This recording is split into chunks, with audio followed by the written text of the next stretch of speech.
sini roh hamadihamu, dohot dame nasian debata amata, dohot sian Yesus Kristus. Amin. Selamat pagi Bapak Ibu serta saudara-saudari yang terkasih dalam nama Tuhan kita Yesus Kristus.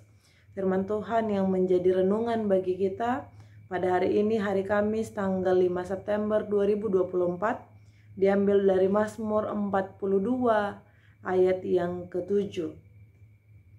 Jiwaku tertekan dalam diriku, sebab itu aku teringat kepadamu dari tanah sungai Yordan dan pegunungan Hermon, dari gunung Mizar. Dalam bahasa Batak dikatakan, tukido rohaku di bagasan, dibaheni marningo doau diho, sian luat martopihon Jordan, dohot sian Hermon, sian dolok Mizar. Demikian firman Tuhan. Bapak Ibu serta saudara-saudari yang terkasih di dalam nama Tuhan kita Yesus Kristus, ketika dipertanyakan kepada setiap orang, kepada setiap manusia, tidak ada yang senang berada di dalam tekanan. Sekalipun mungkin dalam syarat-syarat pekerjaan sering dikatakan harus bersedia dan mampu bekerja di bawah tekanan, tetapi sesungguhnya tidak ada yang senang berada di dalam tekanan. Bapak Ibu serta saudara-saudari yang terkasih, kalau kita membaca firman Tuhan hari ini, dikatakan bahwa jiwaku tertekan di dalam diriku. Artinya saudara-saudari yang terkasih, jiwa itu, soul itu adalah bagian terdalam dari diri manusia yang menunjukkan hal yang paling inti dari dalam manusia. Dan itulah katanya dalam posisi tertekan di dalam diri pemazmur itu sendiri. Beragam hal saudara-saudari yang terkasih yang bisa membuat jiwa seseorang tertekan. Ada persoalan ekonomi, persoalan keluarga, persoalan pekerjaan, dan masih banyak hal-hal lain juga yang bisa membuat seseorang merasa tertekan di dalam dirinya. Pemazmur juga merasakan itu. Hamba Tuhan juga merasakan itu.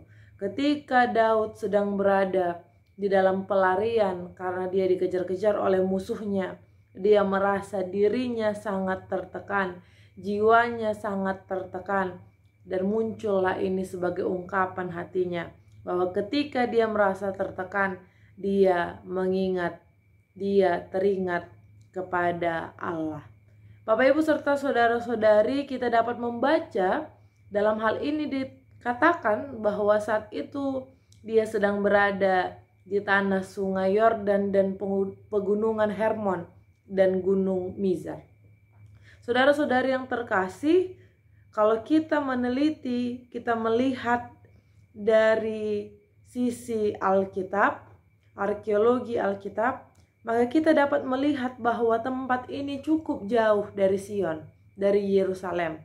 Artinya yang mau ditunjukkan adalah ketika Daud jauh dari kota Sion, kota Yerusalem yang merupakan pusat peribadahan, dia rindu untuk dekat kepada Tuhan. Karena dia sudah cukup jauh dari tempat itu. Dan inilah ungkapan kerinduannya. Dia teringat di masa kesesakan, dia teringat di masa dia jauh dari kota itu. Jauh dari sebuah kota yang dianggap adalah tempat kediaman Allah. Bapak Ibu serta saudara-saudari, tentu kita pun sebagai manusia, pasti kita pernah merasa berada dalam tekanan. Pasti kita pernah merasa ada sakit, ada kekecewaan, ada amarah, ketakutan, dan kekhawatiran di dalam diri kita. Lalu yang menjadi pertanyaan, siapakah, apakah yang kita ingat ketika kita berada pada situasi tersebut? Apakah kita sama seperti dengan pemazmur ini yang justru mengingat Tuhan di dalam masa kesesakannya? Saudara-saudari yang terkasih, pemazmur tidak hanya mengingat tentang kebaikan Tuhan yang sudah diterimanya di masa lampau, tetapi dia mengingat Tuhan sebagai bentuk pengharapannya supaya dia diselamatkan oleh Tuhan. Bagaimana dengan kita semua? Sebagai orang-orang percaya, apakah kita juga memiliki pengharapan di dalam kehidupan kita ketika kita berada di dalam kesesakan? Atau justru kita malah semakin menjauh daripada Tuhan? Bapak Ibu serta saudara-saudari, pemazmur mengajak kita melalui firman Tuhan hari ini agar kita senantiasa berpegang teguh kepada pengharapan kita terhadap Tuhan. Tuhan bukan saja sebagai subjek yang melindungi kita, memelihara kita dalam kehidupan kita di masa lalu atau di masa lampau, tapi Dia juga senantiasa memelihara kehidupan kita di masa yang akan datang. Dan itulah pengharapan bagi kita, bahwa Tuhan akan menyelamatkan kita, bahwa Tuhan akan membebaskan kita dari masa-masa kesesakan, dari masa-masa yang penuh tekanan. Tuhan akan memulihkan jiwa kita, menyegarkan jiwa kita, dan akan memberikan kelegaan kepada setiap orang yang datang kepadanya, bersujud, mengingat perbuatannya dan memohon pertolongan kepadanya. Selamat melakukan aktivitas. Tuhan Yesus memberkati kita semua. Amin.